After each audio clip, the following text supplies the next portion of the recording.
Buenas tardes a todos. Bienvenidos.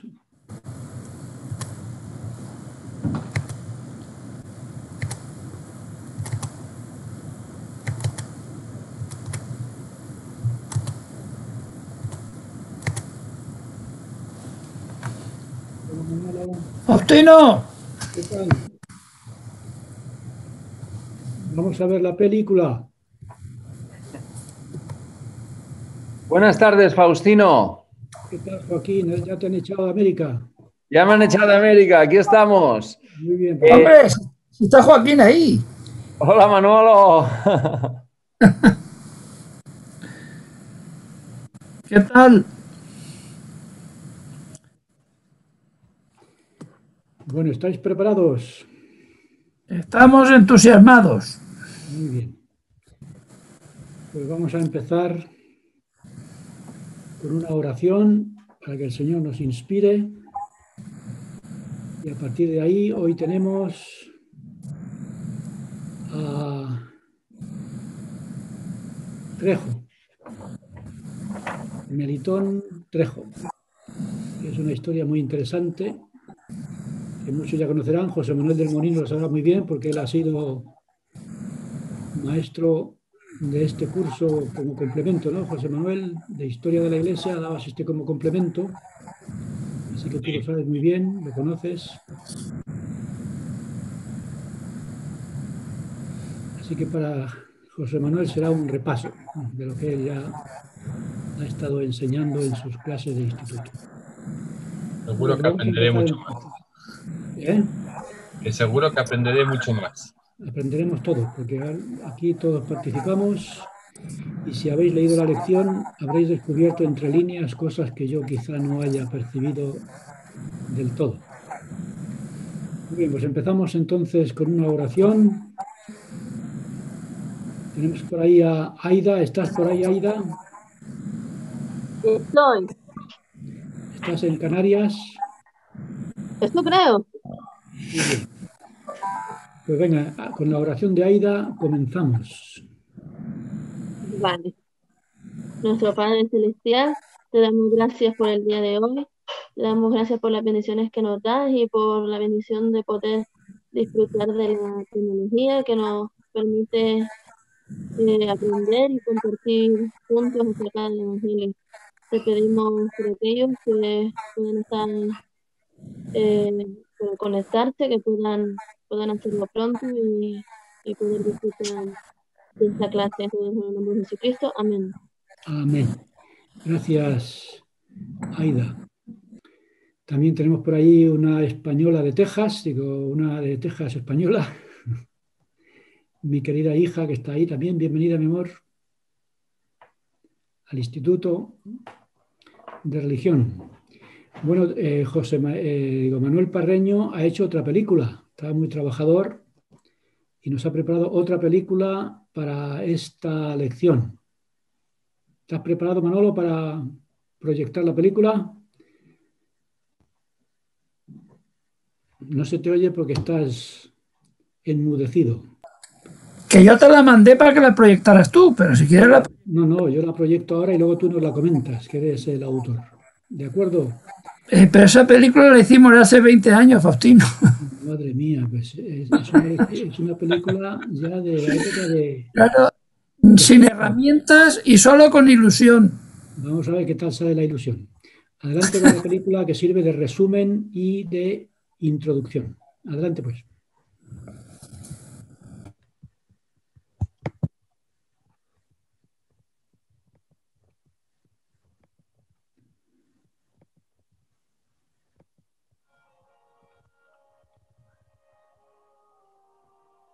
He oído que en las montañas rocosas, en el oeste norteamericano, hay un pueblo que sigue a un profeta que dicen que habla con Dios y se llaman santos de los últimos días.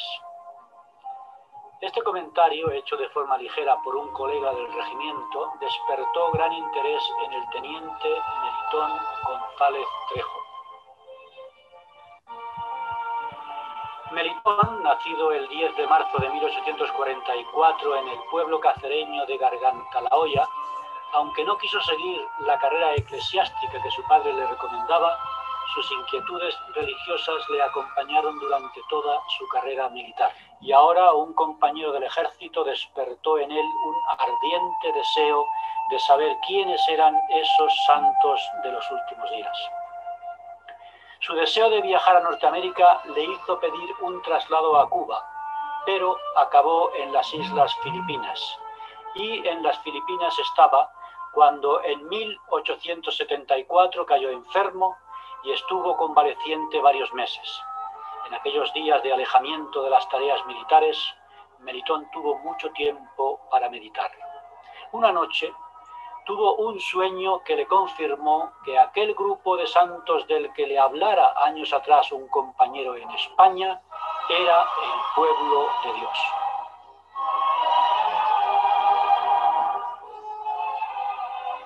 Y haciendo todos los arreglos necesarios, se embarcó hacia Norteamérica, llegando a San Francisco el 4 de julio de 1874.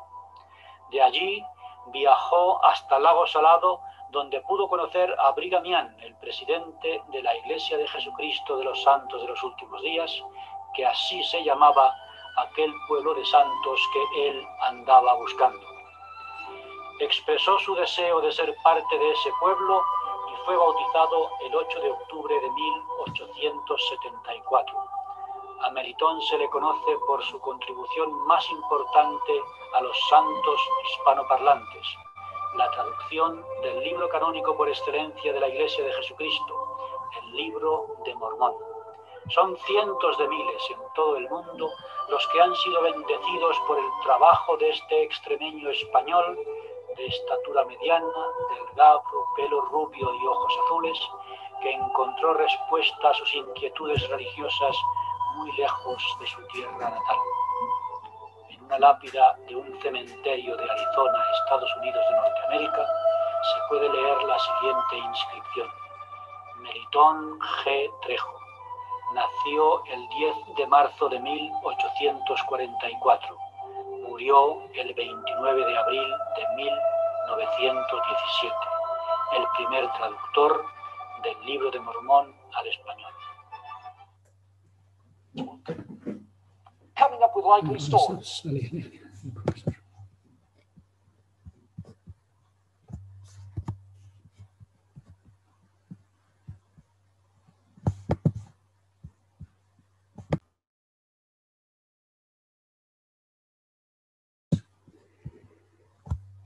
Bueno, ¿qué tal? ¿Se ha visto y oído bien? Bueno, Manolo, cuéntanos, ¿cómo has hecho la película si tú todavía no habías nacido? Bueno, eso fue un proyecto que tú y yo teníamos y que nos las vimos y nos las deseamos para poder llevarlo a cabo. Y una cosa que descubrimos haciendo la película es que se despejó algo que había entre dos miembros de la Iglesia. ¿Quién había sido el primero? ¿Te acuerdas? Y al final quedó claro. Y al final quedó claro que el primero fue Melitón. Se están peleando yo, que tú, que yo, y de repente aparece Melitón y se acabó la discusión. Ya está, el primero, Melitón. Pero fue una delicia poder ir a Garganta la Olla, que estuvimos allí. Estuvimos en la casa donde vivió Melitón y fue una experiencia única. La verdad es que yo creo que una de las más bonitas que hemos vivido en el sistema educativo. Tú y yo hemos estado en la Roca de Gibraltar, hemos ido a Garganta la Olla, tenemos que volver a Gibraltar todavía, que ahí hay documentos que analizar. Y en Garganta la Olla, ¿qué fruta se vende? ¿Alguien sabe lo que se vende en Garganta la Olla? Que es una fruta muy especial. Y está muy buena. ¿Cuál? La cereza. Cereza, sí señor. Yo me acuerdo que iba al mercadillo que tenemos aquí en Alcalá de Henares en la época correspondiente y decían desde los puestos: cerezas de Garganta la Olla. Para aquello para mí era pues como si fueran cerezas mormonas. Así que la experiencia en Garganta la Olla, si alguien tiene interés, va a Cáceres. En Cáceres tiene una verdadera aventura con Melitón González Trejo. Un comentario antes de meternos con las diapositivas. Si alguien ha estado leyendo y metiéndose en ese mundo, en el mundo de Melitón, y ahora lo vamos a desarrollar. Listos, entonces, vamos a ver las diapositivas y lo vamos a ir comentando antes de que después nos separemos para los trabajos de equipo. ¿Quién era el que hablaba en la película? ¿De quién era la voz? Era El famoso, el más famoso de España, hermana. Manuel Parreño era el cámara y yo era el narrador. Claro. Vale, me pareció que eras tú, pero no estaba segura. Era yo, pero con 20 años menos. Por eso tenía una voz ahí juvenil y feliz, mientras que ahora ya mi voz va poco a poco yendo hacia el agujero. Bueno, pues entonces, las imágenes estas se pueden reducir un poco, no sabemos, con eso se me oculta el texto, ¿no?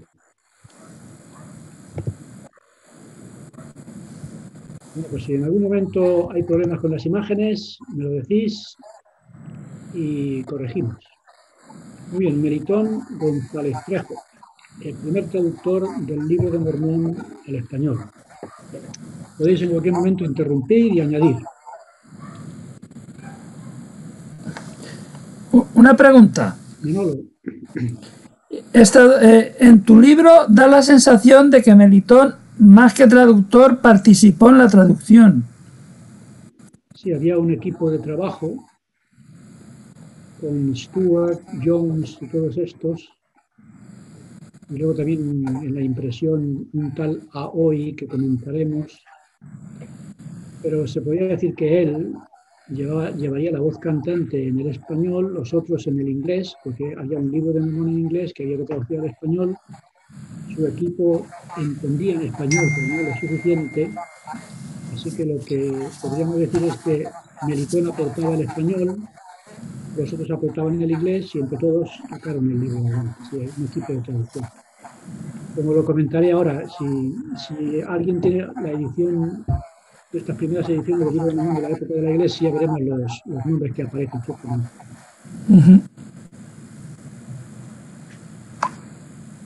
Entonces, ahí aparece un primer texto. Se oye por ahí una radio de fondo, no sé si es una radio de estas vietnamitas en la época de la Revolución. Entonces, a ver, aquí yo quiero que haya lectores voluntarios. ¿Quién quiere leer esta primera diapositiva? Yo, señor López, ¿o no? Adelante, no, disculpa. No, adelante tú, escucho. ¿Quién es? Venga, hermana López. ¿Yo? Yo, tú. Venga. Primeros del mes de julio de 1874. Los habitantes del Lago Salado, pequeña población del oeste de los Estados Unidos y centro del mormonismo, celebraban la independencia americana. Un español aparece en sus calles vestido con el uniforme militar y con la espada de oficial al cinto, atrayendo la atención de sus habitantes. ¿Quién era ese militar español? ¿Qué buscaba tan lejos de su país? Muchas gracias, hermanita, digo, hijita. De nada. Es decir, dirían, pero este que viene a recuperar América después de la conquista. Que iba vestido de soldado español. Claro, él iba con su espada y todo, ahí como diciendo, ¿qué hacéis aquí? Que esto es de España. Bueno, si habéis leído un poco de su biografía, que comentaremos, sus familiares participaron en el descubrimiento, acompañando a Colón, el antepasado, y también otros participaron en la conquista, es decir, que él tenía ciertamente ahí una parte de, ¿no?, sobre aquello que él estaba ahora pisando. Entonces la pregunta es, ¿qué hacía ese español allí, paseándose con el uniforme y la espada por las calles del Lago Salado? Vamos a ir respondiendo a las preguntas. Sí, su nombre era... Al final todo el mundo le llama Trejo, porque en Estados Unidos ya sabéis que nada más que tienen un nombre. Nombre familiar. En España tenemos dos. Tenemos, aparte del nombre propio, tenemos el apellido del padre y luego el apellido de la madre. El apellido del padre era doble, era compuesto, González Trejo, el apellido de la madre, Moreno. No ponían Moreno, sino que ponían solamente González Trejo, como si fueran dos apellidos, y los americanos convirtieron el González en una inicial, Melitón G. Trejo. Por eso al final aparece como si fuese Melitón Trejo, pero en realidad era Melitón González Trejo Moreno. Y eso lo habéis experimentado si en Estados Unidos. Por ejemplo, yo nunca me he presentado en Estados Unidos como Faustino López Requena, porque si no me llamaban Faustino L. Requena. Así que tenía que renunciar al último apellido para que me llamaran López. Y esto ha pasado con Melitón. Renunciaron al último apellido, Moreno. El primero lo redujeron a la inicial y al final se quedó como Trejo. Pero el nombre completo es Melitón González Trejo, que es el apellido compuesto del padre, y Moreno, que era el apellido de la madre. Nació el 10 de marzo de 1844, como hemos dicho, en el pueblo de Garganta La Olla. Y ahí Manuel Parreño hizo ese montaje con la fotografía del pueblo y la superposición de la fotografía de Melitón, que como ha dicho el narrador, tenía ojos azules y pelo rubio. Así que no sé por qué en América siempre que hablan de los españoles se imagina que somos todos negruzcos. Y nunca piensan que un español podía ser rubio y con ojos azules. Pues aquí tenemos el ejemplo, el primero. Imágenes que sacó Manolo de Garganta La Olla, que está en Cáceres, Extremadura. Y debo decir que todo lo que yo tengo en el libro es obra de Jorge o George Reiskamp, que es profesor en la Universidad Brigham Young. Él hacía muchos viajes al pueblo con sus alumnos para hacer prácticas de investigación genealógica. Él es profesor ahora de historia familiar en Brigham Young. Y nosotros nos conocimos en el principio de la iglesia en Madrid. Él era un estudiante de la Universidad Brigham Young, venían los grupos a Madrid y allí nos conocimos. Y nuestra amistad ha continuado hasta ahora, durante años. Y él amablemente me ha dado toda la información que él tenía, me la ha dado para que yo la incorporase al libro y en este caso a la presentación. Él es el biógrafo y genealogista de la familia Trejo. Y como digo, toda la información que tengo en el libro, como lo indico, es un regalo de mi querido amigo Reiskamp. Y ahí aparece una fotografía en un primer plano con su mochila, su esposa un poco más adelante, rubia, con un hombre que tiene la camisa azul, y están visitando con los estudiantes el pueblo de Garganta La Olla. Algunas imágenes, se llama Garganta La Olla porque es una especie de cañón o garganta en medio de aquellos montes llenos de árboles, de cerezos y demás. Y esta es la casa de la familia Trejo, en Garganta La Olla, Cáceres. Todavía se conserva y se convierte pues, en el lugar de atracción de los visitantes de la iglesia. Alumnos de George Reiskamp, sacándose la fotografía delante de la casa, incluso algún misionero que también le acompañó. Así que tenían experiencias muy interesantes, la misma que tuvimos Manolo y yo cuando fuimos a visitar el pueblo. Y las casas son muy antiguas. Aquí podemos ver algunas imágenes de la casa, ahí con la cruz, en el trabajo de herrajería de las ventanas. Y de años, pues fijaos, esta casa es de 1741. Un mesón. Y esta de 1579. Se ven por ahí algunas imágenes de los estudiantes de Brigham Young. Así que es un pueblo antiguo, con casas de una época casi prehistórica. Y en esta casa, en la entrada pone Ave María Purísima. ¿Sabe uno ese saludo que se utilizaba antiguamente en las casas antes de entrar? ¿Alguien tiene experiencia? ¿Qué es lo que respondían si uno entraba a una casa y decía Ave María Purísima? ¿Qué respondían? Sin pecado concebida. Muy bien, veo que estáis bien informados de la prehistoria. Aquí en Alcalá de Henares hay un convento donde venden almendras garrapiñadas y todo tipo de dulces y son monjas de clausura y por tanto no se pueden ver y lo que compras te lo dan en un torno. Es un torno, tú pones el dinero en el torno y ellos lo giran, te ponen los dulces, te lo vuelven a girar y sin haberse visto te dan la caja de dulces que compres. Y siempre el saludo cuando voy allí digo, hermana, Ave María Purísima, y me dice, sin pecado concebida, ¿qué quiere usted? Almendras garrapiñadas. Es decir, a eso me recuerda a mis épocas de católico, apostólico y madrileño. Una casa de 1573, como digo, es un pueblo muy antiguo, y esta es la imagen que tiene de los españoles.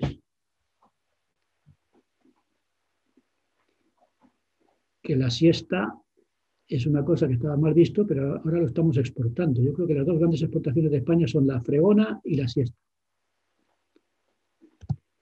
Y aquí tenemos la iglesia, con estudiantes visitándola, la iglesia donde iba Meritón.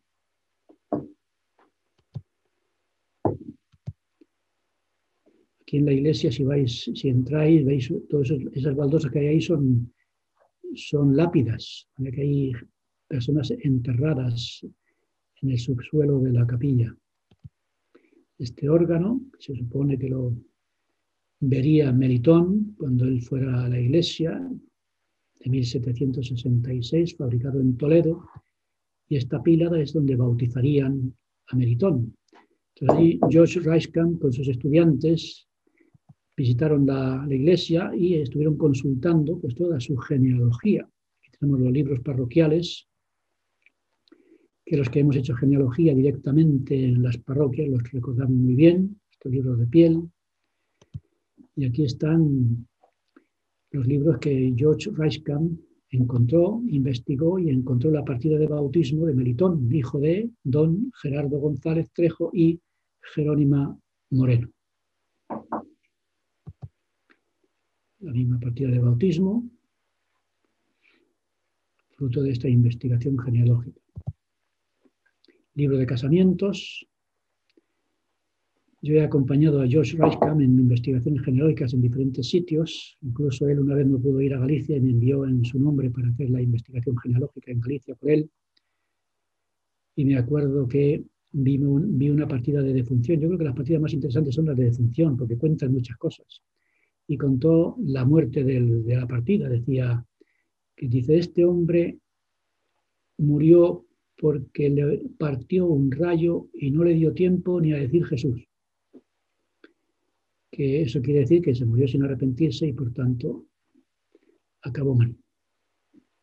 Pero había que aprender a leer, ¿no? Los textos estos, que cuanto más antiguos más difíciles eran de leer. Por eso teníamos cursos de paleografía en su día en la iglesia para que aprendiéramos a leer y Jorge Rickham nos ayudó mucho en este sentido, con la genealogía. Esos son muy difíciles de leer. Yo lo he intentado y no me entero. Y eso que hablo español, no sé cómo Jorge lo tiene mucha experiencia y lo entiende todo en español. La verdad es que él era, a pesar de ser estadounidense, nos enseñaba a nosotros a leer español en esa caligrafía antigua. Lo que pasa es que las partidas, como suelen tener unas fórmulas fijas, una vez que aprendes una, se supone que lo entiendes porque suelen ser casi una reproducción de la misma fórmula. Pero de luego siempre era muy interesante ir aprendiendo a leer. Yo tengo todavía en mi casa libros de paleografía que Jorge Rickham compartía con nosotros para aprender a leer estas partidas. Muy bien, sobre Meritón, si habéis leído algo, tomo aquí unas notas para recordar lo que tenemos en el libro. Hablando de su familia, como comentaba antes, él era de buena familia. Por ejemplo, tiene un antepasado que es Juan de Trejo y Martín, que como digo yo, participó como navegante con Colón. Su abuelo paterno era notario, José González Trejo. El padre, Gerardo González Trejo, que era militar, un capitán.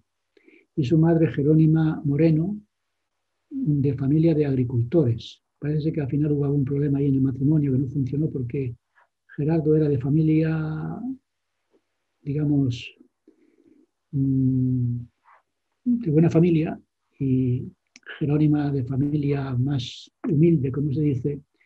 Parece que al final no encajaron por lo que fue. Meritón, niño, que nació el 10 de marzo del 44, 1844, si habéis leído, él era muy revoltoso. Y entre los 8 y 10 años vino con un amigo suyo y su padre a Madrid, y el dinero que les dieron para comprar golosinas se lo gastó de otra manera. ¿Alguien recuerda la historia? ¿Qué es lo que compraron y qué inocentada hicieron los dos niños? Compraron, si no recuerdo mal, pintura, y en cada pila con la que del agua bendita pusieron un color. Entonces todos salieron de la iglesia con las cruces, cada uno de un color. En la frente, ¿no? Sí. Yo se lo recuerdo muy bien. Cuando entrabas en la iglesia católica hay una pila con agua bendita, Sí. y te metes los dedos en la pila y te santiguas. Y haces una cruz en la frente. Entonces, claro, estos niños revoltosos echaban la pintura del polvo en diferentes colores, en diferentes pilas, y se escondían. Y cuando la gente salía, veían las cruces de diferentes colores en sus frentes. Este es el carácter de Melitón, niño, revoltoso. Y como la familia era una familia bien, la familia de dinero, le pagaron las mejores escuelas de Madrid y él se estudió. Y el padre, que era militar, como digo, quería que hiciese la carrera eclesiástica. Él no la quería, pero bueno, por no enfadar al padre, siguió la carrera eclesiástica hasta que ya se cansó y le dio a su padre, dijo a su padre que no quería seguir, que prefería ser militar como su padre. Y él siempre tenía inquietudes religiosas, pero no le gustaba el ambiente que había en el seminario. Entonces se salió y siguió la misma carrera que su padre. Y aquí tenéis el resumen que aparece en su biografía.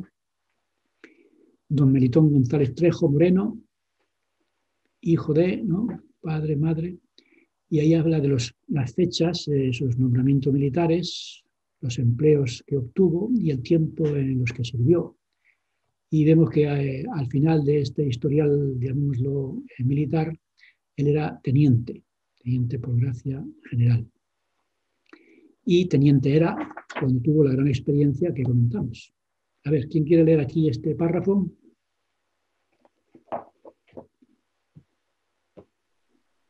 Yo puedo. Adelante. Un teniente de artillería llamado Berrueco habló a Melitón de un pueblo que en el oeste de los Estados Unidos seguía a un profeta que hablaba con Dios. Dijo que su iglesia era similar a la de los tiempos antiguos y que sus miembros se llamaban santos de los últimos días. Estos comentarios tuvieron un profundo efecto en Melitón, que sintió un gran deseo de conocer a este pueblo. Gracias. Dice que estaban en una hoguera allí, los militares, charlando, y de repente este Berrueco hizo este comentario, y Melitón, que era un hombre con inquietudes religiosas y sus dudas y demás, aquello lo escuchó y dijo, uy, esto es una cosa tremenda, está hablando de una iglesia que tiene un profeta. Claro, esto yo no sé, los que hemos sido católicos sabemos muy bien lo que esto significa. Es decir, yo cuando conocí la iglesia y me enteré que había apóstoles, que había profetas, digo, esto es como si me abrieran la Biblia, el Nuevo Testamento, y entrar de nuevo en la iglesia de Jesucristo que yo había leído en la Biblia. Entonces, para Melitón aquello era una cosa que para los que han nacido en la iglesia quizá no se den cuenta, pero para él supuso, claro, un profeta vivo, dirigiendo a un pueblo. Ese pueblo lo tengo que conocer yo. A ver, otro lector o lectora. Yo puedo. Adelante. Con ese deseo pidió un traslado a Cuba con la intención de viajar a Estados Unidos. Se aceptó su petición, pero lo enviaron a las Islas Filipinas. Allí, en 1874, sufrió una grave enfermedad y estuvo varios meses hospitalizado. Una noche tuvo un sueño que le reafirmó en su deseo de viajar a América para conocer a aquel pueblo de santos que seguían a un profeta de Dios. Muchas gracias. Así que él dice, yo, aprovechando, porque recordemos que Cuba, Filipinas, todo era español en aquella época. Entonces un militar podía perfectamente pedir un traslado a estos lugares, y él decía, si yo quiero ir a América, lo mejor es estar cerca. Y cuanto más cerca, mejor. Cuba le pareció muy cerca, pero lo mandaron a Filipinas por las razones que fueran, y tuvo este sueño que nunca contó a nadie, como veremos solamente a Brigham Young, que le reafirmó en su deseo. Siguiente lector o lectora. Faustina, ¿puedo leer yo? Por favor, adelante. Cuando se recuperó de la enfermedad, Melitón pidió al gobernador militar una excedencia de unos meses para poder viajar y conocer a ese grupo de santos. Se embarcó rumbo a San Francisco, California. llegando el 4 de julio de 1874. Desde allí se dirigió a la ciudad de Lago Salado. Esta es la razón por la que encontramos a Melitón paseando por las calles de Lago Salado con su uniforme militar español, espada al cinto. Muy bien, muchas gracias. Bueno, pues ya hemos llegado a contestar la pregunta anterior. ¿Qué hace este español con la espada paseando por la ciudad? Pues ya lo sabemos. Venía a ver si podía conocer a un pueblo de santos que tenían a un profeta dirigiéndolos. Y paseando por la calle, un hombre perdido por allí, porque Melitón sabía un poquito de inglés escrito, pero hablarlo era más problemático. Entonces de repente se encontró con un hombre llamado Blanchard. Este Blanchard era profesor de lenguas románicas. Y este Blanchard parece que había visto en los expedientes de llegada de pasajeros a San Francisco y demás, y vio que había ahí un nombre de un español. Entonces se ve que estaba ahí pendiente, según cuentan, y se explica aquí en este recorte de Lectures News de la Iglesia. Y entonces empezó a hablar con él, y entonces le preguntó por qué venía y demás, y Blanchard, este profesor que hablaba español, estuvo contestando sus preguntas. Entonces le presentó a Brigham Young. Melitón estuvo hablando con él, explicándole qué es lo que él estaba buscando, que hacía tiempo que buscaba algo en su vida y que quizá lo podría encontrar en un pueblo dirigido por un profeta. Él tenía al profeta delante y compartió con él, según cuentan, y solamente con él lo ha hecho, el sueño que tuvo en Filipinas cuando cayó enfermo. Y ahí empezó su contacto con la Iglesia. Se unió a ella bautizándose el 8 de octubre de 1874 y tenía 30 años de edad. Esta fotografía la compartió conmigo George Ricecamp, que es una fotografía de la familia Trejo. Adelante, ¿quién quiere ser siguiente lector o lectora? Yo puedo leer. Adelante. Un mes antes de que Melitón llegara a la ciudad de Lago Salado, Brigham Young había pedido a Henry Bryce y a Daniel W. Jones que se prepararan para servir una misión en México. Dijo que le gustaría que tradujera al español algunas partes del Libro de Mormón para llevarlas al pueblo de México, y les recomendó que pusieran al día su conocimiento de esa lengua. Jones y Bryce sabían algo de español, pero les habría gustado tener cerca a alguien que les ayudara en esta área. Muchas gracias. Entonces ellos tenían esta asignación y de qué pena que no tenemos por aquí a alguien que sepa más español, porque nosotros sabemos algo, pero ese poquito de español que sabemos para comunicarnos no es un español para escribir un libro y traducirlo del Libro de Mormón. Entonces ellos estaban deseando que llegase alguien y la providencia, como siempre, ayudó. Siguiente lector o lectora.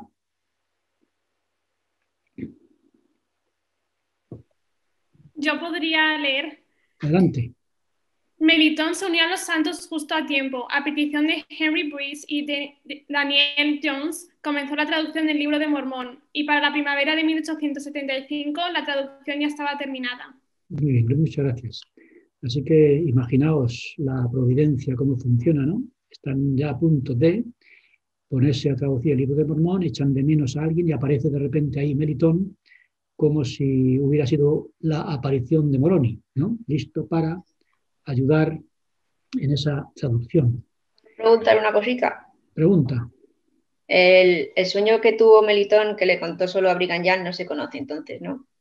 No, dicen que se lo contó a Brigham Young y ni siquiera a la esposa después se lo contó, o por lo menos no tenemos un registro de ese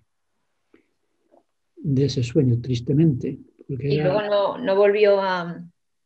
que era una excedencia que había pedido para dejar las Filipinas, pero por lo visto no volvió nunca más, ¿no? Así, eso tenía que comentarlo, muchas gracias. Entonces él, claro, le pidió una excedencia porque dice, bueno, si voy allí y no me convence aquello, pues me vuelvo y no pierdo mi trabajo. Así que él pidió la excedencia y no volvió. Como no volvió, lo dieron por tránsfuga, una especie de alguien que abandonó el ejército, y le dieron como desaparecido. Y entonces él ya no volvió nunca más al ejército, ni siquiera a España. Mantenía comunicación con un hermano que había en España, pero ya nunca más se supo de él Y en el ejército pues aparecerá un expediente diciendo un tránsfuga que se marchó del ejército y no volvió. Pero como se convenció de lo que encontró, pues ya no quiso saber nada más del ejército y ahí se quedó. Muchas gracias, es un punto importante. Tengo una pregunta, si está bien. Adelante. Pregunte. Sí. ¿Se sabe de qué conocían o de qué hablaban español Jones y Breezy? Pues supongo que sería por sus contactos con México, con las personas de habla española. No de misioneros en México, porque la misión de México va a empezar ahora, sí. Pero se ve que sí tenían algún contacto, o no sé si que estudiaran, pero si te digo la verdad, no recuerdo si es que estudiaron español o que tuvieron contacto con personas de habla española, pero sí tenían un conocimiento de haber estudiado o haber tenido algún contacto, pero no un conocimiento académico que les permitiera meterse en traducciones de libros. Entendido. Eso es lo más o menos lo que yo recuerdo. Okay, gracias. Entonces, en junio, a ver, ¿quién quiere leer esta parte? Yo. En junio de 1875 se presentó la traducción del Libro de Mormón al presidente Brigham Young. El presidente dio instrucciones al elder Jones de que imprimiera un extracto del Libro de Mormón de 100 páginas y le autorizó a recaudar fondos para la impresión. Se recaudaron pronto $500 y la imprenta Deseret News imprimió 2.000 ejemplares de este folleto al que se dio el título de Trozos Selectos del Libro de Mormón. Muchas gracias. Aquí tenéis una fotografía de ese librito. Así que Brigham Young dijo, todavía no estamos preparados para traducir o para imprimir el libro completo que habéis traducido. Así que en 1875 el libro de Mormón ya estaba traducido y Brigham Young dijo, no, haced una selección de 100 páginas. Y con esas 100 páginas imprimimos 2.000 ejemplares y a México a predicar el Evangelio. Trozos selectos del libro de Mormón. Y esto es muy interesante, aunque si lo habéis leído pues ya lo sabréis. Pero aquí la pregunta es, si a ti te pidieran seleccionar la parte supuestamente más útil en la obra misional del libro de Mormón, 100 páginas solamente, ¿qué parte? Yo estoy mirando aquí mi libro de Mormón y ¿cuántas páginas tiene el libro de Mormón? Tiene más de 500. Entonces, de 500 páginas hay que seleccionar 100. ¿Y qué seleccionaríais vosotros? ¿Qué libros os parecería? Si ya lo habéis leído, pues ya lo sabéis, pero si no, la pregunta es, Brigham Young dice, seleccionar 100 páginas y hacer la obra misional con ellos. Y la pregunta es, ¿qué 100 páginas, qué capítulos, qué libros, qué versículos seleccionaría yo para utilizarlos como herramienta misional eficaz?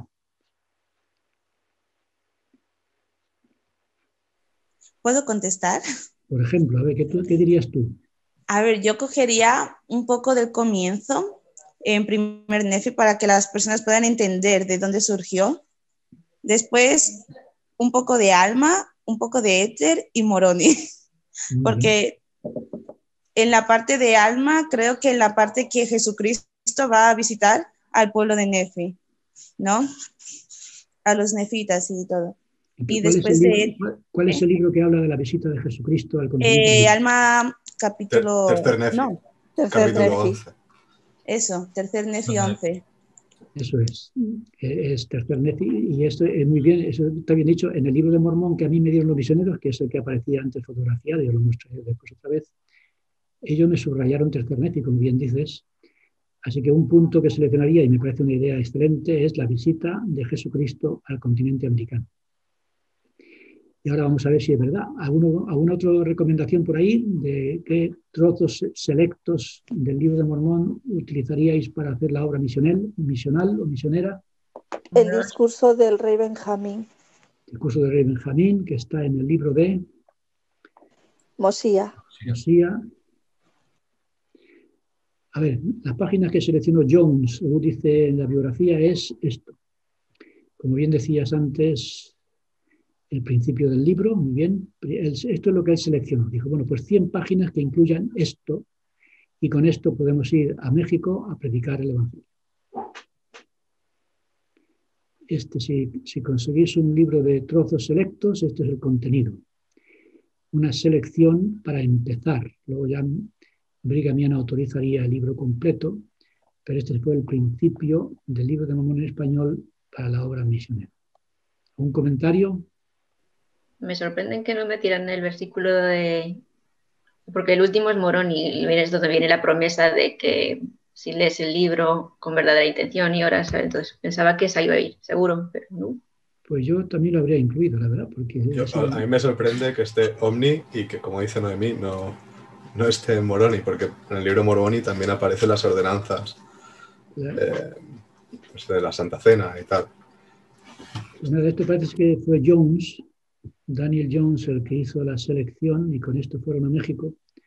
Pero sí es verdad que, claro, con 100 páginas, pero sí, por lo menos la oración al final para saber si es verdadero y demás, ¿no? Las ordenanzas y todo esto. Pero bueno, con esto empezó la cosa. Quizás venía en la introducción, porque esa promesa también la incluyen en la introducción del libro de Mormón y quizás ya estaba metida, no sé. Entonces a lo mejor con eso corregiría el posible error. Muy bien, pues seguimos adelante. Empieza la obra misional en México. A ver, lectora, lector.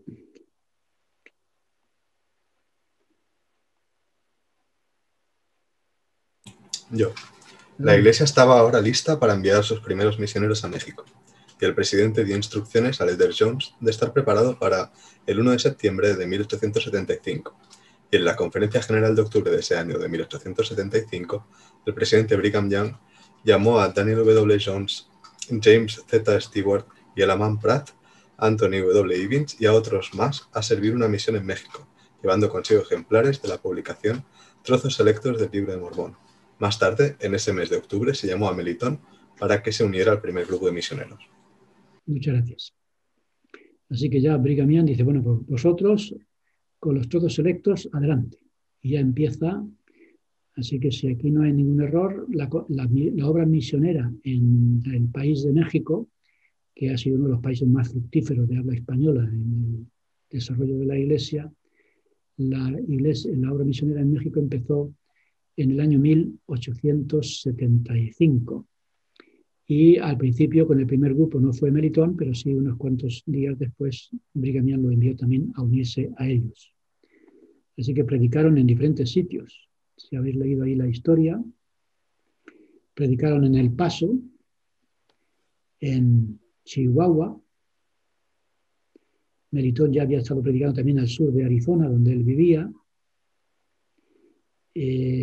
También en Sonora.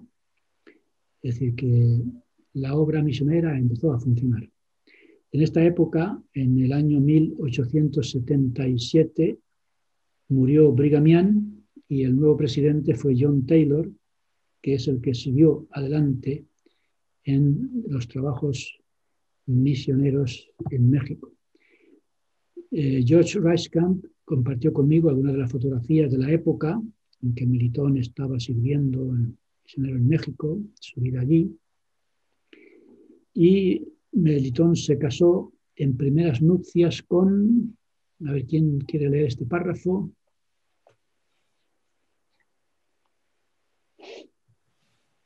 El 26 de abril de 1875, Melitón se casó en Richfield con una joven danesa llamada Mary Ann Christensen. Mary ya había estado casada anteriormente y tenía un hijo de su anterior matrimonio. Poco después de tener una hija a la que llamaron Mary Louise, Melitón y Mary Ann se mudaron a St. Davis, Arizona, el 8 de mayo de 1878. Muchas gracias. Entonces aquí tenemos el primer casamiento de Melitón con esta joven que procedía de Dinamarca. ¿Cuánto tiempo sirvió la misión del Trejo? Pues él estuvo sirviendo y dice que John Taylor lo relevó en mayo de 1880. Y él volvió a casa y justo para lo que vamos a ver ahora, la revisión de la traducción que habían hecho anteriormente. Así que él estuvo sirviendo hasta 1877. Aunque luego volvió otra vez a vivir en México, como vamos a ver en Chuichupa, en Chihuahua, y siguió allí el hombre pues viviendo y compartiendo el Evangelio. Así que se supone que estaría desde 1800,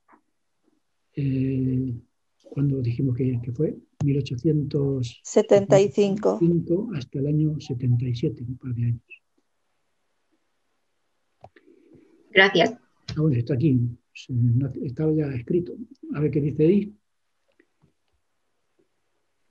Melitón fue relevado de sus labores misionales en mayo de 1880 y volvió a Arizona con su esposa. Entonces sirvió mal. Del 75, si le relevaron en el 80, 5 años. Que son 5 años, y es que ya se me ha olvidado hasta restar. No pasa nada.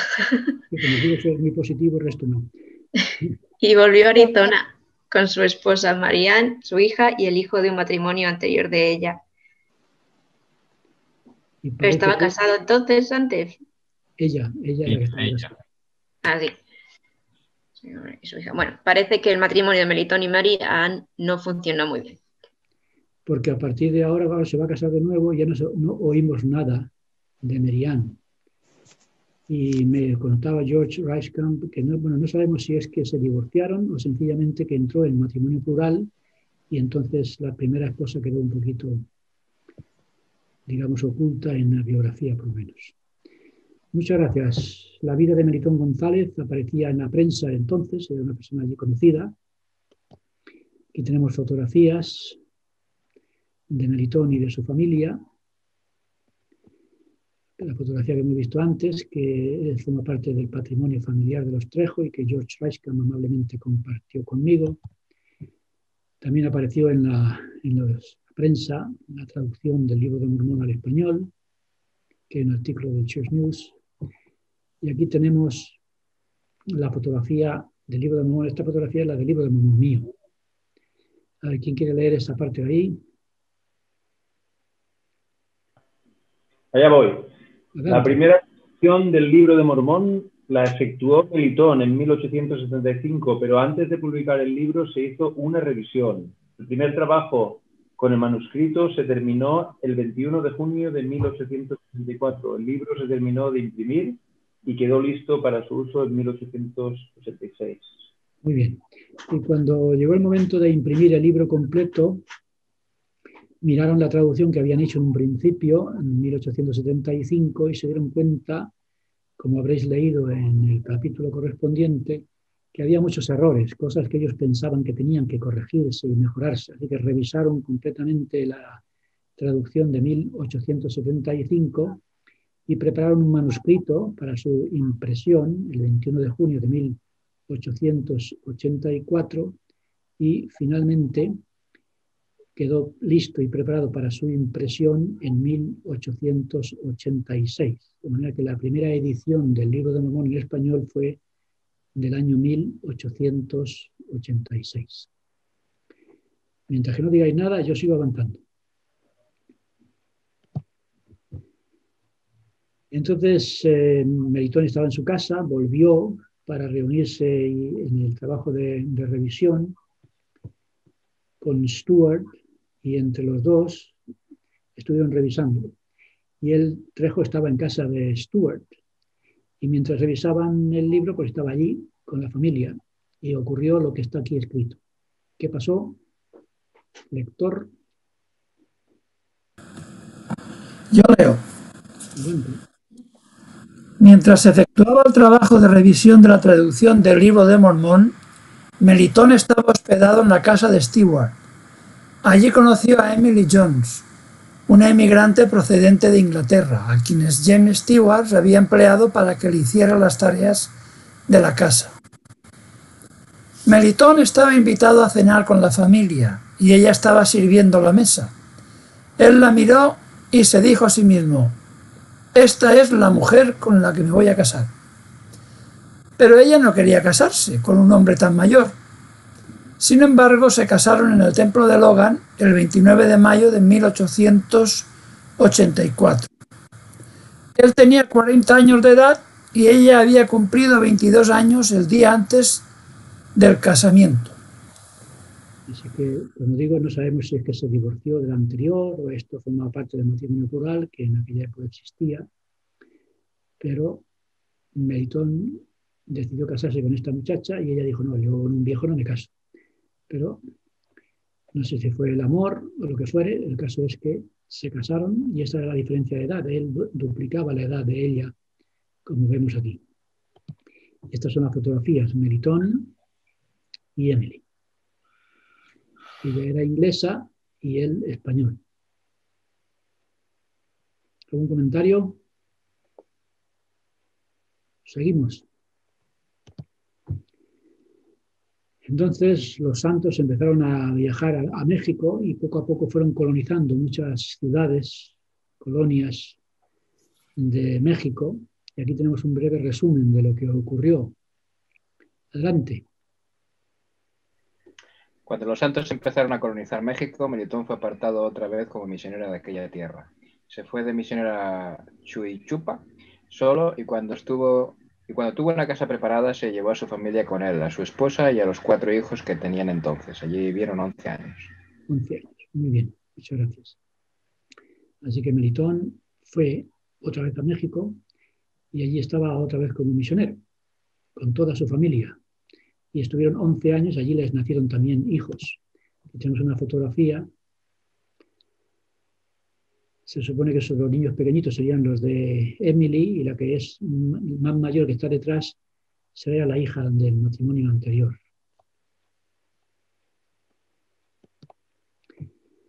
Melitón, adelante. Yo puedo leer. Ah, vale. Perdona, ¿eh? Quien sea, adelante. Vale, Melitón permaneció. Ok, lee. No sé, todavía hay material para otras lectoras. Venga, una de las dos. 1, 2. Ahora ninguna. Venga. Vale. Madre mía. Disculpa. Ya está, lee, ya cierro. Vale. Melitón permaneció en México hasta que surgieron los problemas con la Revolución de 1912. Sacó a toda la familia de México unos 3 años antes de que tuviera lugar la Revolución Mexicana y se llevó a San David, Arizona. Así que se llevó a la familia a San David, a Saint David, porque la Revolución Mexicana complicaba la vida a todos aquellos allí en 1912. Muchas gracias. Aquí vemos alguna fotografía de la casa que tenían en Arizona. ¿Y qué pasó? Venga, la otra lectora que estaba ahí pendiente. Voy. Con la salida apresurada, Melitón se había dejado en la casa de su rancho de Chuichupa su espada oficial de ejército español, registros genealógicos de su familia, el manuscrito de la traducción del libro de Mormón y otras cosas. Por eso decidió volver a México para recuperar sus bienes. Muy bien, gracias. Así que tuvieron que salir corriendo de la casa, se fueron a Arizona y luego él dijo, oye, tengo que volver a la casa porque me he dejado allí mi espada, el manuscrito de la traducción, la genealogía de la familia, así que tengo que volver para recuperarlo. Y allí fue. Y estaban allí en plena revolución. A ver, ¿quién puede leer esta otra parte? Leo, Faustino. Adelante. En la Revolución Mexicana se formaron diferentes facciones. Pancho Villa se unió a Emiliano Zapata, huyeron a las montañas y lucharon contra Carranza. En una ocasión, Pancho Villa se refugió en el rancho de su amigo español, el señor Trejo. Aquí tenemos a Pancho Villa. Pancho Villa estaba luchando por aquí y por allá y él estaba cansado y necesitaba descansar. Lo que pasa es que Carranza había amenazado de muerte al que diera hospedaje o refugio a Pancho Villa. Pero Pancho Villa era amigo de Melitón y cuando Melitón había vuelto para recoger sus cosas allí en su casa, se encontró Pancho Villa con él. Entonces le dio hospedaje y allí estuvieron el hombre descansando y al día siguiente llegó el momento de partir. Entonces Melitón lo acompañó unos cuantos kilómetros, ya lo despidió y se volvió a la casa. Y cuando volvió a la casa se encontró que allí estaba Carranza con sus tropas, que le estaban quitando el ganado y todas las cosas. Aquí tenemos un relato que hizo su nieto, su hijo, de aquí abajo, de su hijo Milton, hizo un relato de lo que ocurrió. Entonces Melitón, después de volver a la casa para recuperar sus cosas, recibió la visita en ese momento de Pancho Villa, dio hospedaje a Pancho Villa, al día siguiente lo despidió, lo acompañó una distancia lejos para despedirle y cuando volvió se encontró con Carranza y sus tropas. Entonces Carranza le robó todo el ganado que lo incorporó a la guerra y a la Revolución Mexicana y le preguntó a Melitón dónde estaba Pancho Villa. Y Melitón no contestaba. Dijo, dinos por dónde salió, en qué dirección salió Pancho Villa. Y Melitón no quiso hacer ni caso. Entonces, ¿qué hizo Carranza? Le dijo a sus soldados, colgadlo de un árbol. Así que prepararon la soga, se la pusieron al cuello, echaron la soga por una rama y lo levantaron. Allí colgado, le decía, a ver, ¿por dónde se fue Melitón? Digo, ¿por dónde se fue Pancho Villa? Y él no hacía ni caso. No quiso denunciar a su amigo Pancho Villa. Cuando ya tenía la cara completamente negra de falta de oxígeno, lo soltaron y cayó contra el suelo. Y el hombre empezó a respirar como pudo y se levantó ahí medio muerto y le preguntaron, ¿por dónde se fue Pancho Villa? Y él no quiso responder y otra vez lo levantaron y otra vez lo colgaron y así una y otra vez hasta que al final ya lo dejaron por imposible y empezaron a dispararle entre las piernas. Afortunadamente no le dieron ningún disparo a él, pero le dijeron, bueno, pues te vas a quedar aquí en el pueblo preso y vas a dedicarte a enseñar en la escuela. Y ahí se quedó Pancho Villa, Melitón en la escuela enseñando hasta que finalmente unos del pueblo amablemente le ayudaron a escapar y después de recorrer unos 120, 130 kilómetros volvió a su casa que ya pensaban que estaba muerto. Y esta es la experiencia que se cuenta en este texto que tengo aquí de su hijo Milton. ¿Alguna pregunta? Yo tengo una. ¿Se sabe de cómo conocía a Pancho Villa? Porque me parece una amistad un poquitito extraña, ¿no? Sí. La verdad es que no tengo información. Yo sé que eran amigos, sé que se conocían, porque dice lo que me dio Jorge Reiskan, dice que Melitón era amigo de Pancho Villa, decía, voy a ver a mi amigo español. Y sabiendo que su amigo español no le delataría, se refugió en su casa y en el ático estuvo descansando, recuperándose y luego al día siguiente partió. Entonces se conocían, quizás sería que habían coincidido, porque estuvo muchos años, como hemos leído, en Melitón en México y a lo mejor se conocían de alguna cosa, pero no tengo la información específica sobre cómo se conocieron. No, me pareció interesante, no sé, a lo mejor yo lo que había pensado es que como al haber sido militar, a lo mejor de alguna manera, no sé si, no conozco mucho la historia de Pancho Villa, pero vamos, no sé si aparte de terrateniente, si tenía algo de formación militar o pues eso sí sería un parte interesante y yo podría preguntar a George Reiskan, oye, tú mándame todo lo que tenga de cómo se conocieron previamente. Pero ese conocimiento le permitió a Melitón ayudar a Pancho Villa y tener casi perder la vida por ello. ¿Y qué dice aquí este siguiente texto? A ver, ¿cuánto tiempo estuvo en México?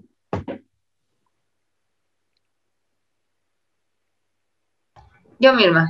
Dice, Melitón y Emily tuvieron 10 hijos entre 1885 y 1904. Melitón era español y Emily era inglesa. Eran dos culturas diferentes. Emily una vez le dijo que era un extranjero testarudo. Emily no hablaba español, pero entendía lo que Melitón decía. Ella le llamaba a él Milton y él a ella Emi. Melitón tenía mucho carácter. Emily hablaba poco. Era una mujer muy tranquila. Gracias. Siempre que peleaban y ella decía que... Y decía, o para ser tranquila tenía genio, ¿eh? Es un genio tranquilo. Y él era pues el típico español, cabezota, ¿no? Y parece que cuando se peleaban, él le decía a ella, tú eres inglesa y no te enteras.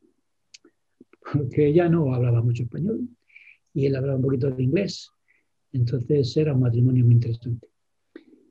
Y dice que tuvieron ahí, dice aquí que estuvieron muchos hijos allí, tuvieron varios hijos allí en México. Y en aquella época, si habéis leído algo de este tiempo, os habéis leído algo de los antepasados de Melitón, veréis que allí en aquella época los niños se morían casi todos. Era una época muy triste. Si tú tenías, por ejemplo, 6 hijos, a lo mejor nada más que sobrevivían 3 o 2. Yo me acuerdo una vez que alguien decía de aquella época, nosotros nunca nos encariñamos de los niños hasta que no crecen porque no estamos seguros de si van a sobrevivir. Entonces, la mortandad en aquella época era muy grande. Y ellos tuvieron varios hijos allí en México y cuando llegaba el momento del nacimiento era muy importante tener mucho cuidado de la mujer porque a veces la mortandad era tan enorme y los riesgos eran muy grandes. Y cuentan, ya lo habréis leído, que cuando a su esposa le tocaba dar a luz, en vez de que dio a luz a 4 o 5, no recuerdo, porque lo sabéis mejor si lo habéis leído bien, él en lugar de quedarse con su esposa se iba a la montaña. Y él ya le decía, pero bueno, si yo voy a dar a luz, ¿cómo es posible que te marches a la montaña? Y él dice, no te preocupes, que yo te voy a mandar una mujer que te cuide y te ayude a tenerlo, ¿no? Al niño. Y yo me voy a la montaña para orar a Dios y así el niño nazca bien. Y que siempre se marchaba a la montaña a orar, nunca venía la mujer a ayudar y siempre estaba sola cuando nacían los niños. Ahí muestra un poquito el carácter de este Melitón. Claro, como los niños morían con tanta facilidad, él decía, yo creo que la mejor manera de que no se mueran es que yo me vaya a la montaña, ore a Dios mientras nace y cuando vuelva, ahí estará el niño vivo porque yo he estado orando por él. Una extraña concepción de la religión, poniendo siempre a la familia en un segundo lugar. Pero es una experiencia que habréis leído en la biografía. A ver, ya para ir terminando, ¿quién va a leerlo?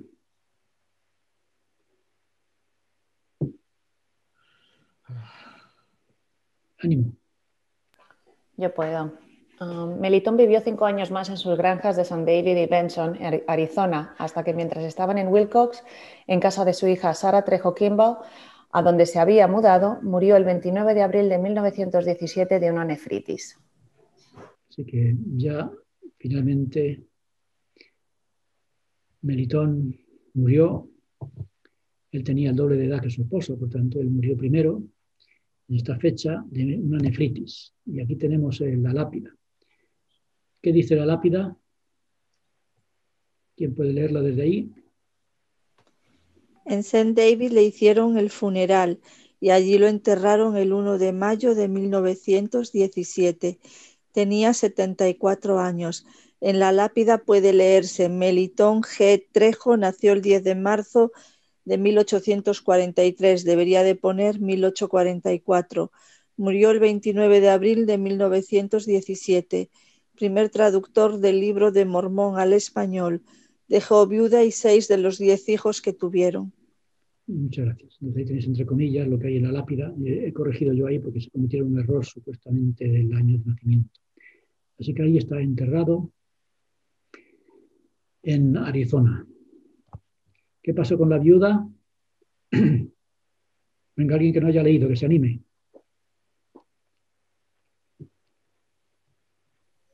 La viuda era Emily. Fue muy dura cuando Melitón murió. Luchó por mantener a la familia unida, una mujer sola con tantos hijos. Hablaba con nostalgia de su marido. Lo echaba de menos, pero procuraba no hablar mucho de ello.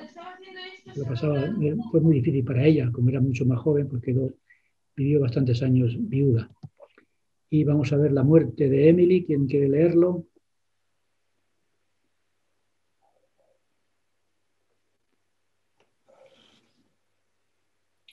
Antes de morir estuvo en coma durante algún tiempo. Al momento de su muerte, sus 2 hijas estaban a su lado, Sara e Isabel. Contaron con ellas que su madre antes de morir salió del coma, se incorporó sobre la cama, abrió los ojos, extendió los brazos como si reconociera a alguien que se estuviera acercando a ella, y así se fue de este mundo. Sus hijas sienten que era su padre el que se acercaba, por la expresión en el rostro de su madre, los ojos completamente abiertos y llenos de alegría, justo antes de cerrarlos definitivamente. En el funeral su rostro aún conservaba la sonrisa de quien ha visto a su ser amado. Gracias, José Manuel. Entonces, es interesante la experiencia que cuenta su familia de cómo murió. Es decir, en vida se peleaban un poco, pero en el fondo se amaban y se supone que en el cielo pues estarán allí discutiendo de una manera más celestial, ¿no? Emily murió el 28 de enero de 1953 y la enterraron junto a su marido. En la lápida se lee Emily Jones Trejo, 1862-1953. Y la familia Trejo se supone que está extendida. Cuando yo me bauticé en la iglesia, uno de los misioneros que había en la oficina de la misión se llamaba Kevin J. Trejo y era justamente de St. David, Arizona, donde vemos que era la familia. El elder Trejo sirvió la misión del 70 al 72 en España, Madrid. Yo lo conocí en aquella época, aunque yo en aquella época no sabía nada de Melitón. Después, cuando me llamaron a mí, a mi esposa y a nuestros hijos, nos llamaron a servir en Málaga, uno de los ayudantes también era elder Trejo. Y ese elder Trejo era sobrino de este otro Kevin que yo conocí cuando me bauticé. Así que los Trejo parece que están por ahí y en mi caso pues me han estado persiguiendo y al final era como si me estuvieran diciendo tú tienes que escribir algo sobre él, que en realidad el autor es George Reiskamp y yo casi el que lo ha tratado de compartir. George Reiskamp tiene el compromiso de escribir una biografía de Trejo y espero que la escriba y será muy interesante leerla y quizás responda a alguna de las preguntas que se han hecho. Muy bien, pues estas son las diapositivas. Vamos a volver a vernos todas las caras.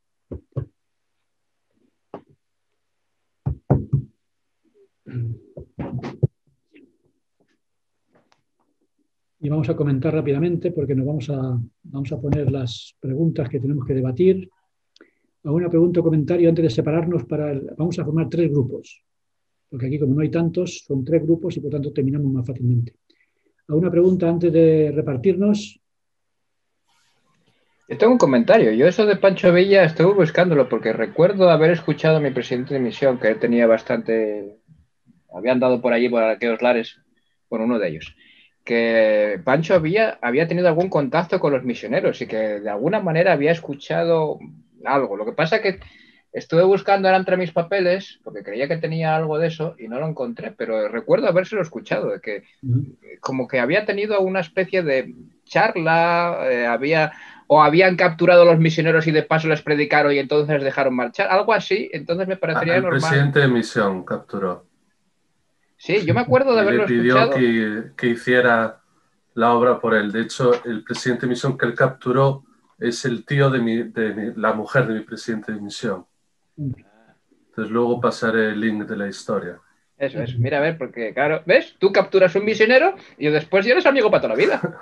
Ya lo va a enseñar. Y al mismo tiempo, el presidente, mi presidente de misión, que eres tú, estás escuchando a través de Iago la continuación de cómo conoció Pancho Villa a la iglesia. O sea, todo se pone para que tú sepas un poquito más. Actualiza la tesis.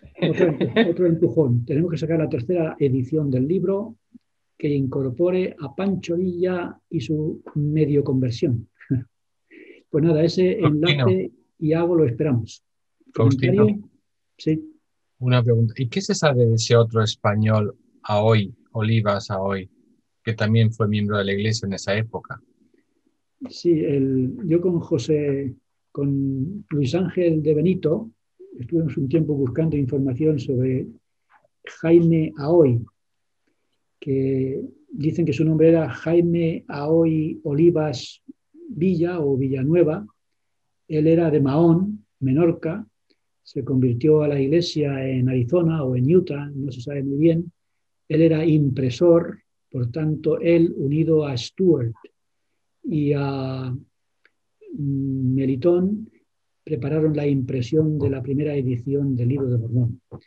Estuvimos investigando y Luis Ángel de Benito encontró mucha información interesante sobre él y en mi libro, a pie de página, he puesto un enlace sobre este Jaime Aoy que se incorporó a la impresión de la primera edición. Es otro capítulo interesante ahí que investigar para enriquecer la vida de Melitón. Así que ahí tenemos mucho material de investigación. Entonces tú, José Manuel, te encargo en la investigación de Aoy. Y empiezas hoy. Gracias por la pregunta, pues se me había olvidado comentar estos datos de Aoy y el enlace que aparece a pie de página en el libro conmigo. Muy bien, pues vamos a ver las preguntas y nos repartimos. A ver, 3 preguntas. Las habréis leído allí en el grupo, pero las repetimos y nos repartimos en 3 grupos. Las preguntas son muy sencillas y abiertas, de manera que ahí podéis meter muchas cosas. Primera pregunta o primer punto para desarrollar en el trabajo por equipos. Hablar un poco de los antepasados de Melitón y datos biográficos más significativos. Así que aquellos que aparezcáis en el grupo número 1, aquí tenéis un tema interesante. Vamos a meternos en la vida de Melitón, sus antepasados y acontecimientos de su vida que nos parezcan más interesantes. El grupo 2 se encontrará con el segundo punto. ¿Cómo conoció Melitón la Iglesia y por qué se impresionó tanto cuando escuchó el relato? Su viaje al lago Salado, su conversión, su bautismo, todo esto que es casi novelesco. Y el tercer grupo, como digo, esto es aleatorio, de repente te encontrarás, si te encuentras en el grupo tercero, habla de los trozos selectos del Libro de Mormón, la obra misional en México y la publicación la primera edición del Libro de Mormón, trozos selectos y demás. Así que todo lo que tiene que ver con el Libro de Mormón, los trozos selectos, la primera edición y la predicación en México. Así que os organizáis los grupos, lo discutís, lo debatís, elegís un representante que va a ir tomando notas y después cuando nos reunamos de nuevo dentro de 15 minutos, bueno, vamos a dedicar solamente 10 minutos, porque no hay mucho tiempo, y después ya dedicamos 10 minutos a discutir y 10 minutos a compartir. Así que, adelante.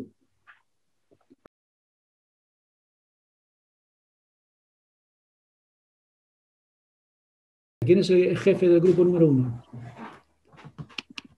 Manolo, un minuto, quítate el silenciador. Perdón, es que me estoy haciendo mayor y esto no hay quien lo pare. Tenemos una pregunta. Porque hemos visto que en su genealogía había un noble sin título. ¿Y qué es eso de un noble sin título? Sé lo que se llaman los... No recuerdo se llama hidalgo. Los hidalgos estos.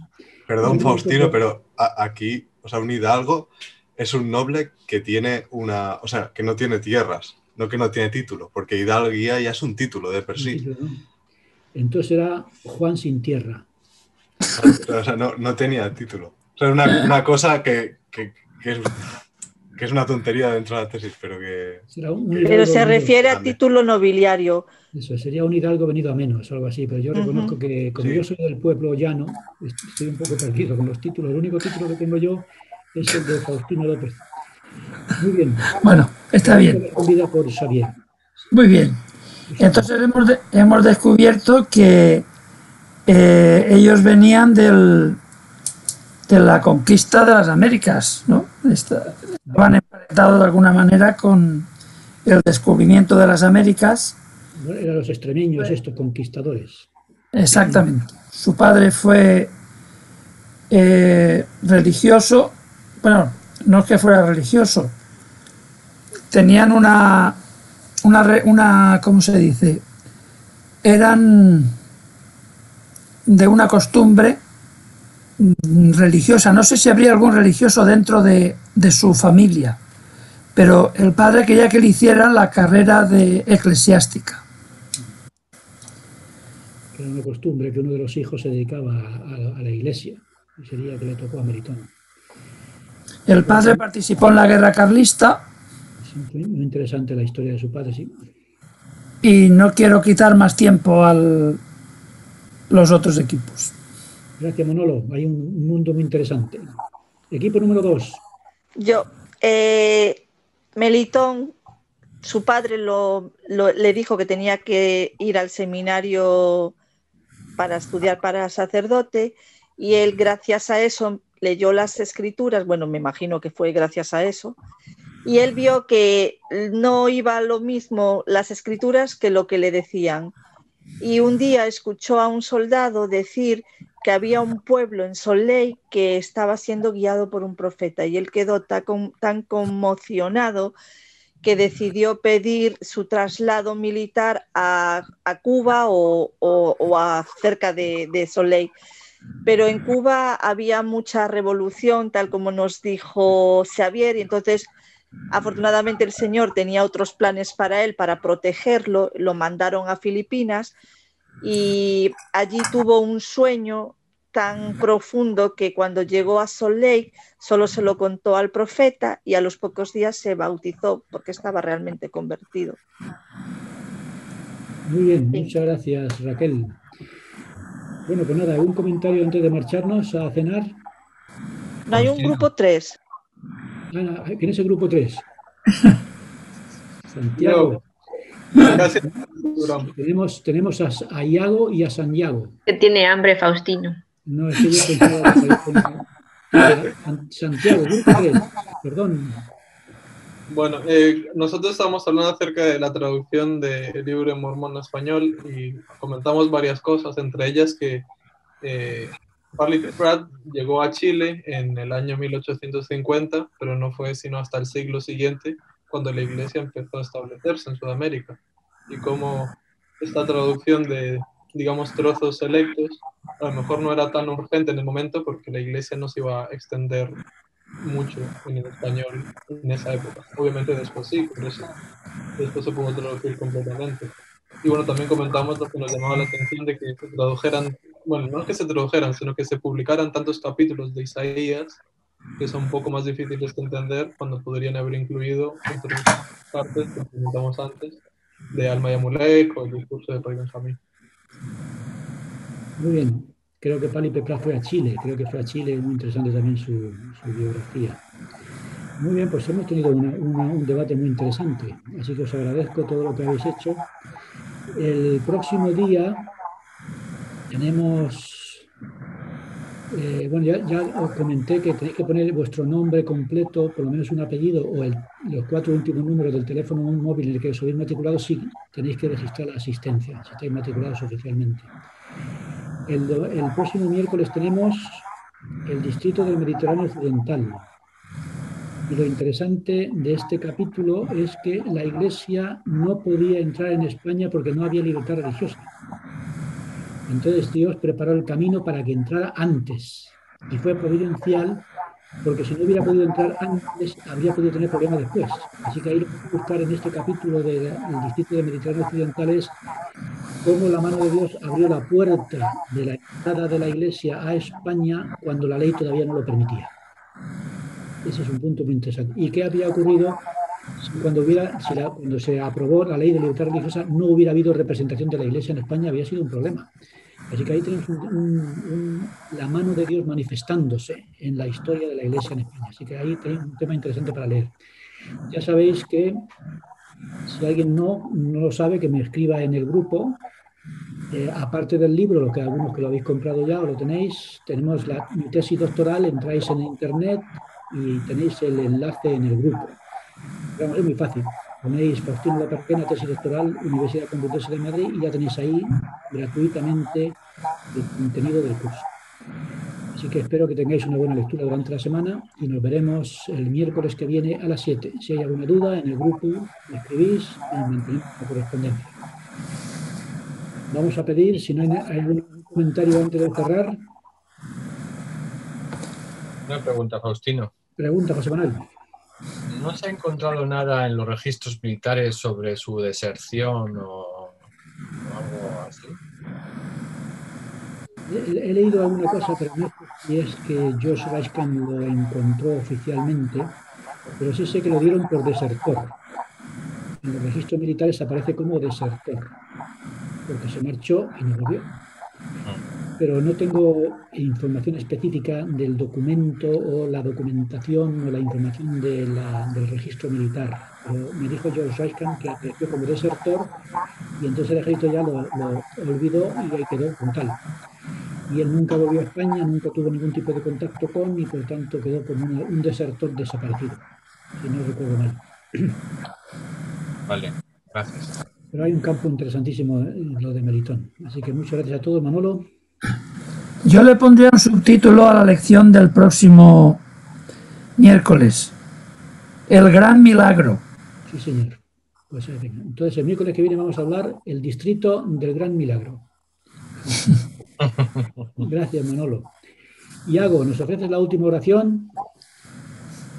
Y con la oración de Iago nos despedimos hasta el miércoles que viene a las 7 de la tarde. Faustino, una cosita.